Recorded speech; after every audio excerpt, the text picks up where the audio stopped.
Hello and welcome back to my YouTube channel. We're back with the series playing chess every day till I'm 2500. As you can see, I am currently on tilt.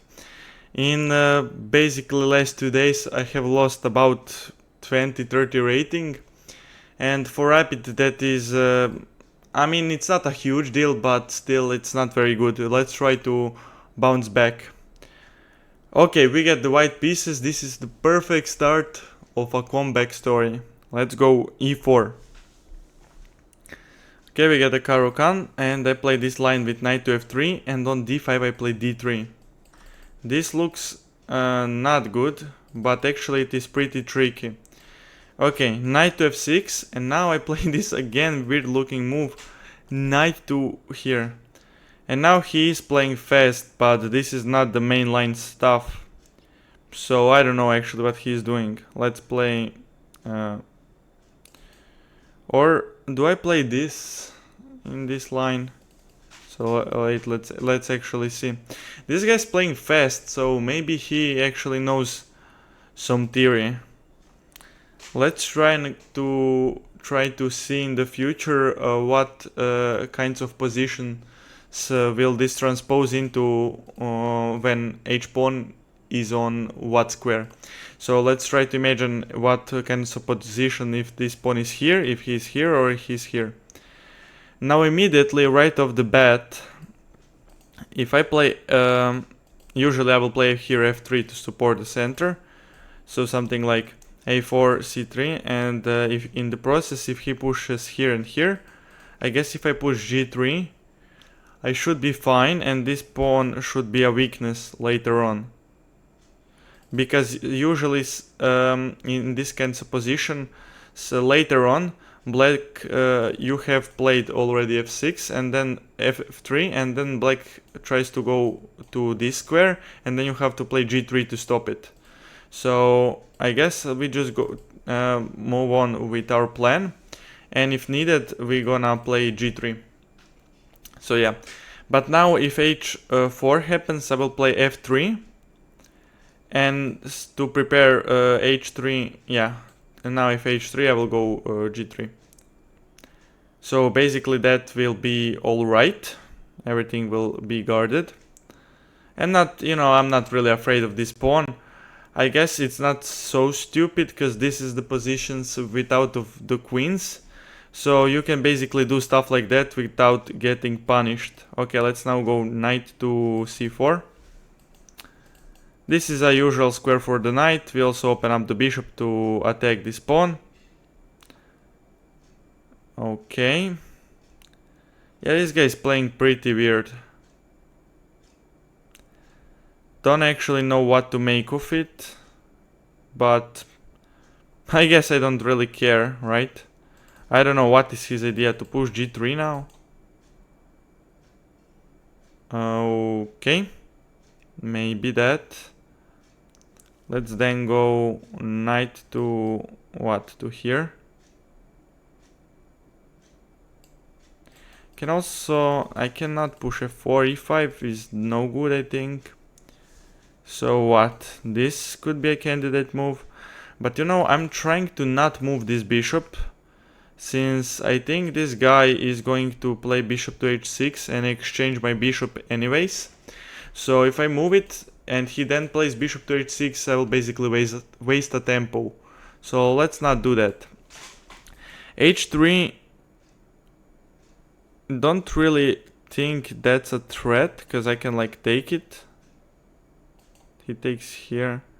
That could get annoying quite fast. Let's play knight to here. Try and develop. If he takes, we'll recapture. As I previously said, something like this. I guess in the worst case scenario that could be met with h3. But I guess I just take it, and he cannot recapture because of the rook. Now bishop h6 could be an annoying move, because now my bishop is not targeting that for a moment. But I'll go knight to g3, and queenside is basically mine to do whatever I want. So these pawns that were pushed, I guess he can get away with that, but I will just get in natural development and I don't even care about his pawns. Because what he will do, okay, that. Guess we now have to play like this, and we take with this rook.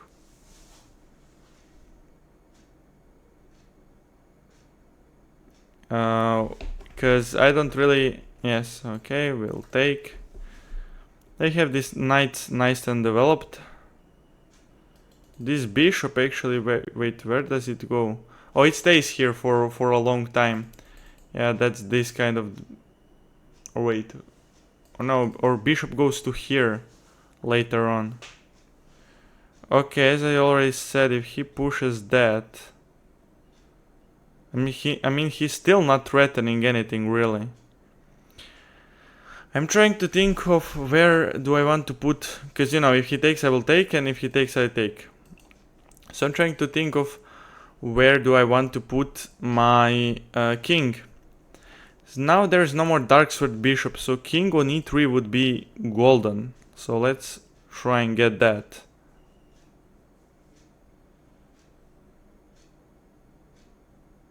And we also connect the rooks in the process, so that's another big benefit. Also, this pawn is on the dark square, and there are no more dark squared bishops. So something to have in mind is that this pawn is actually safe.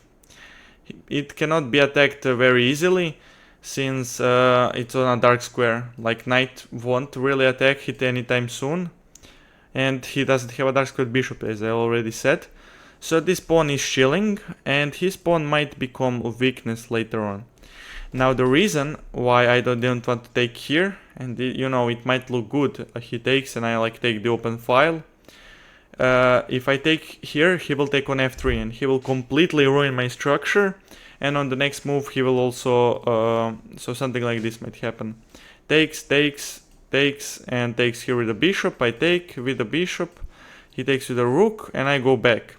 And now what he has accomplished is he basically cut off my king, and he has created this weakness, which he will basically play knight to d7 and exploit that weakness.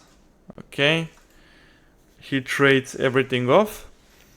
Okay, and plays bishop to here. That's understandable. Okay, now let's think about the position. So this knight is attacked, so we gotta move it. If I go knight to a5, he goes b6.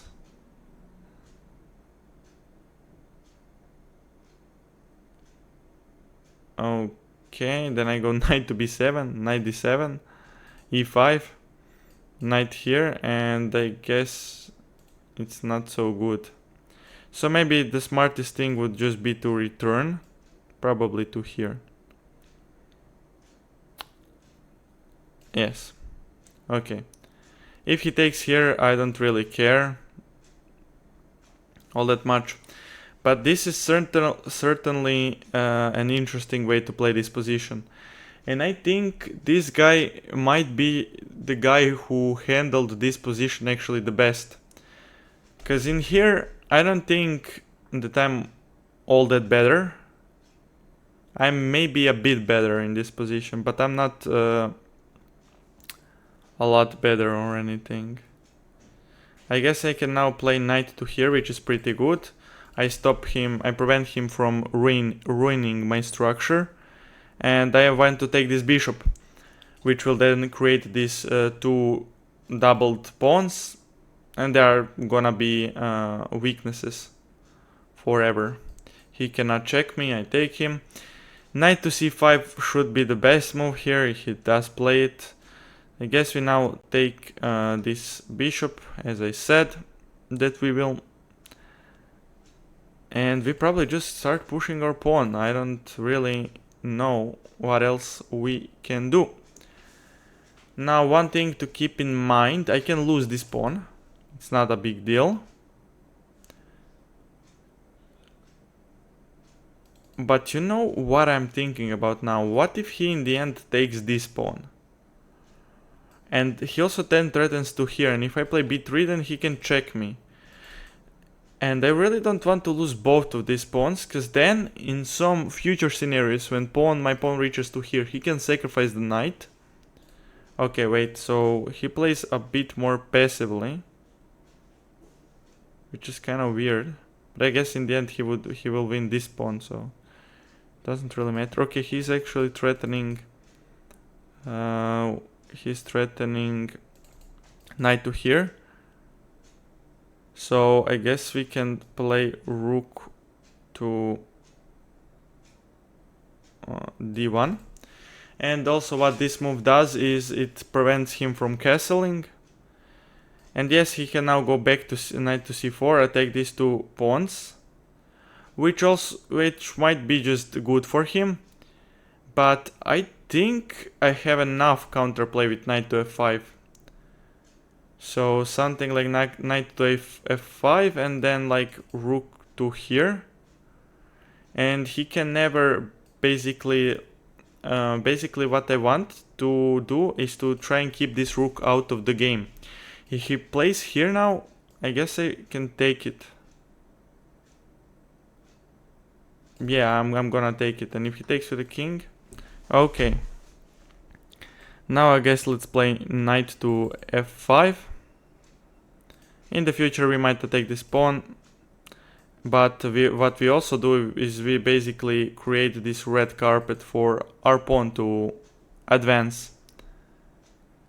So something like this might happen in the future. Knight to c5, king to e3, probably defending this guy.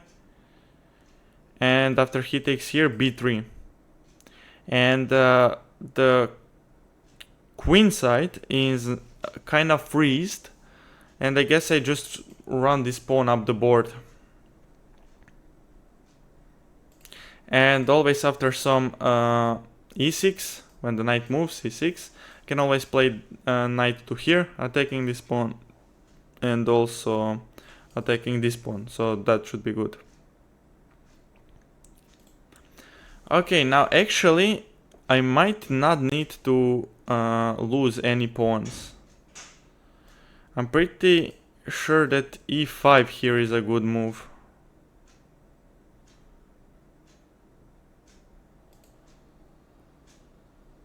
e5 with the idea.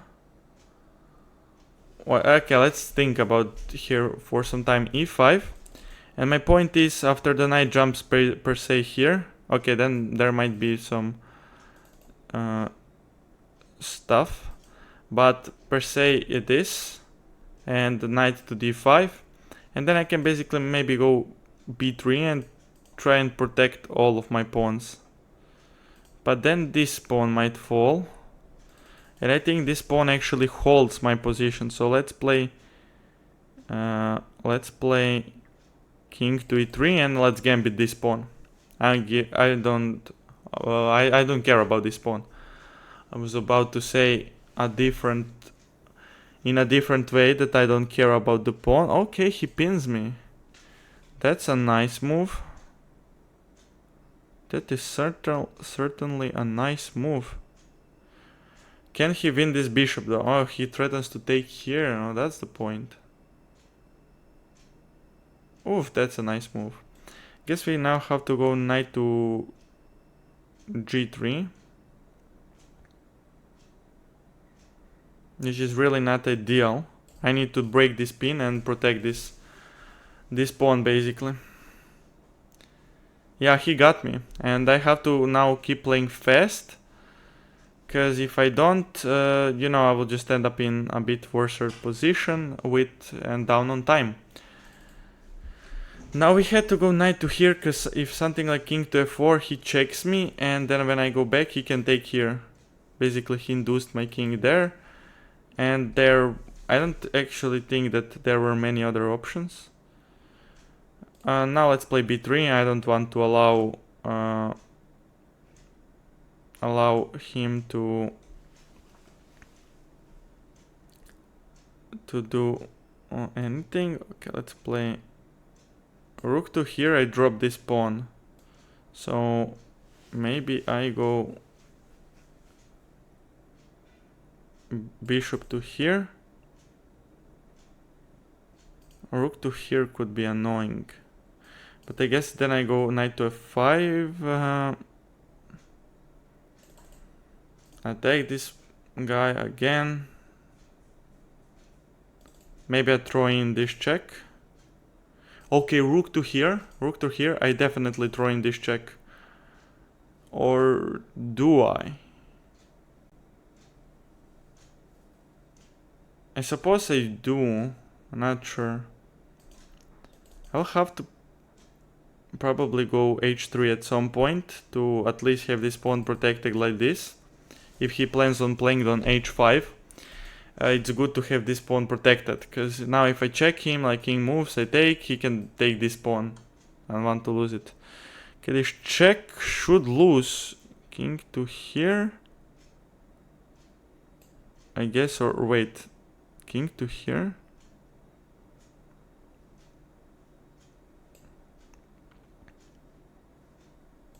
Or king to here? Wait, that should lose something, right? Because his rook is under attack, there are no more checks, and when his rook moves, oh, he will win this pawn. So we have to go...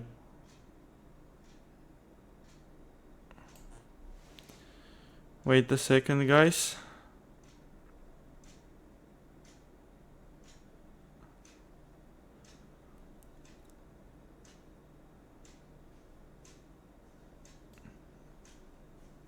I guess we go like this.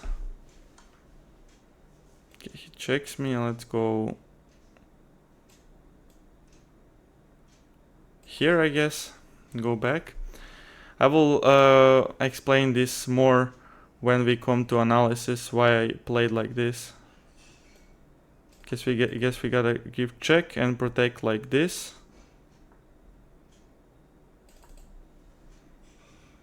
I'm not sure if I'm blundering anything. I very well could be, but I don't think I am.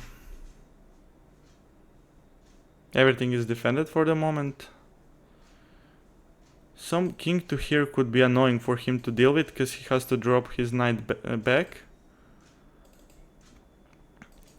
Bishop to f3 could be a good move, but I need to keep protecting this pawn. So b4 might be a good move to, for the moment, induce his knight to the rim or something like that. Okay, we gotta play fast here. Like, let's go h3, trying to dislocate the rook. Yeah, I'm just gonna start running up my h-pawn, my h-pawn up the board. Cannot speak literally. Okay, now let's go bishop to f3. If check, some king move, I guess. Although I gotta be a bit careful, but I think I'm good. Now I really need to start focus and playing fast. And play fast, I'll probably be silent for some time now. Let's try to full on focus.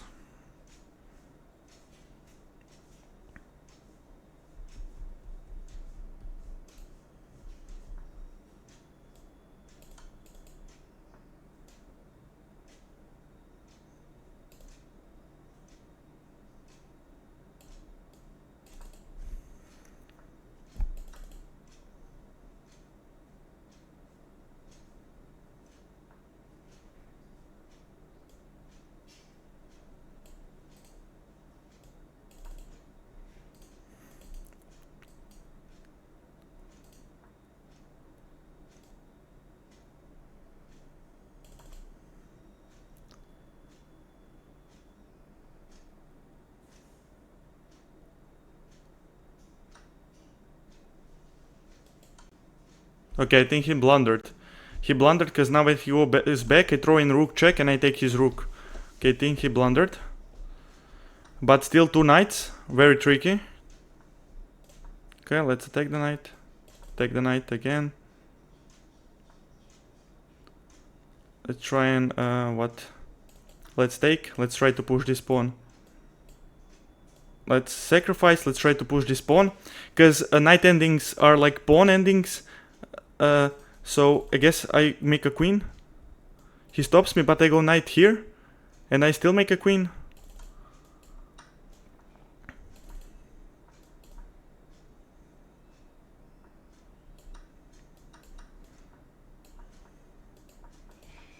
Okay, this should be winning now.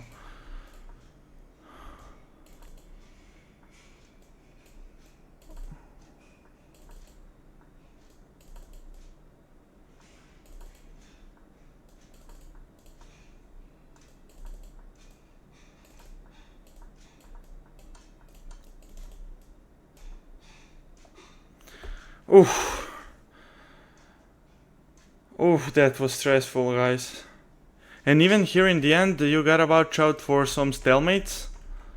And with so long time on clock, I finally found the right combination. So I now basically go here, and then I check him to induce his king here, and then I check. And as you can see, I promoted this, and when he moves, then I go basically here, and it's very soon checkmate. I think now I check him like this. Or wait, like this, and then I basically go here and here.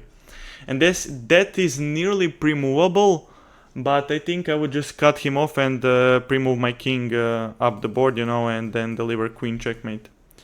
But okay, let's analyze the game real fast. I'm gonna cut out this part. Okay, so we had a lot of inaccuracies. It was a long game, so many of them could happen in the end, but let's basically look at the game. So all of this was pretty standard. Knight to f6 is the best, and now, okay, h5 is the best. Oh, look at this computer like play, like we both know theory. Oh, this is actually the best way to play. Yeah, I sensed that he wasn't an amateur, that he really knew what he was doing. Okay, so this is basically already better for black. This is unbelievable. But yeah, I basically now exposed how to beat my opening, so yeah, I mean, that's not very good. I'm still gonna post this video, whatever. Okay, not gonna analyze these inaccuracies. But okay, now we'll lose this pawn, and we are a bit worse.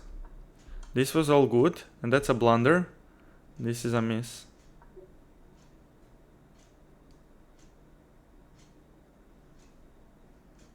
This wins a knight. I was calculating this, and it wins a knight because in the end you go back. I wanted to do the same thing with king to f2. You wouldn't believe me. I calculated in my line, king in my head, king to f2, and then when he takes, if he moves a rook, basically if he takes with the knight, then I take the rook, and if he after king to f2 takes with a rook, I trade, and in the end I trap this knight. See, all of the squares are covered, and I saw that line, but I thought, what am I thinking about? This is defended by the knight. So I probably have to go king to f3, and then when he takes, then I still take and go here. But what is the difference is now he has this knight check. So I actually had to go king to f4, and then when he takes, then I go like this in the end. And I win a piece. Now after knight to here, it would probably still be extremely tricky to win. And basically that's it, but at least in the end, if I would ever be left in a situation with a bishop and knight checkmate, I would know how to do it. So this was all decent. Moves, h3, pushes. Okay, so now knight check was good, b4 was good. Let's check my intuition, because now we got a low time, so we basically play on intuition. Takes was good. Knight here was a mistake. Rook here was good. This was a mistake. Oh yeah, I thought that he might get this line, where in the end I calculated something like this. e5 is a mate in 4. Forced mate in 4. Oof, amazing stuff. Yeah, I thought I had to go for this line, and on knight to d7 I basically thought that my king escapes, but he has this mate in 4. So yeah, I guess that's my bad. I didn't want to really go back, cause wait a second.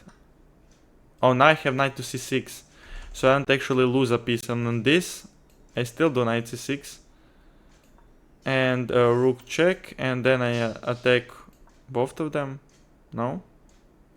Oh, because if I attack both of them, he has knight to e4 defending everything. So I guess then after this I go rook to d3. Oh, he's got no good checks, and if this check, king to f1 takes, knight to f3, I would be down a piece. Yeah, and I don't know what this computer is smoking. I would be down a piece in that endgame. This was practically a better try, even though I could get forced checkmate, but he blunders now, and now we got knight to c3, and my rook is attacked by the knight as well as his rook. So if I take the rook, he will take my rook. But now I throw in this in-between move. I check him and I get my rook to safety, and he has to move his king, and then I take the rook. So basically in that interaction we won a piece. Oh, that's amazing. Oof, we destroyed this guy. Oh, look at after that all of the best moves. And even this I had 20 seconds and my intuition told me correctly. So there is this saying that knight endings are like pawn endings. So if a pawn ending is winning, it is also winning with the knights on the board. Usually it generally is true when you both have one knight. With two knights it is already a bit trickier. But this is basically I thought before b pawn runs, and I was right. Could he stop it? I don't think so. Maybe this way. 7, knight to 6, knight to f8. No, I don't think he couldn't stop the pawn. So yeah, basically then I queen, and even if I lose this, I here have 17 seconds and this position is completely winning. And actually I was left with this pawn, which is annoying to win with. You kind of have to rotate, especially in a bullet game, but I do find the right combination of moves. Ooh, guys, look at this. This is something to admire for sure. You really have to find the right combination of moves with the knight. See, now basically, okay, this is good, I cut him off, and now he basically will wait in the corner. So you have to rotate like this. This, the best, and then to finally deliver this check, and in the end soon to be made. So yeah, I guess that was a tough game, and my opponent knew some prep. That's why it was a tough game, but it was a good game. And we are bouncing back to 2150. But thank you for watching this video. If you liked it, drop a like on the video, and if you want to see more content, subscribe. Goodbye.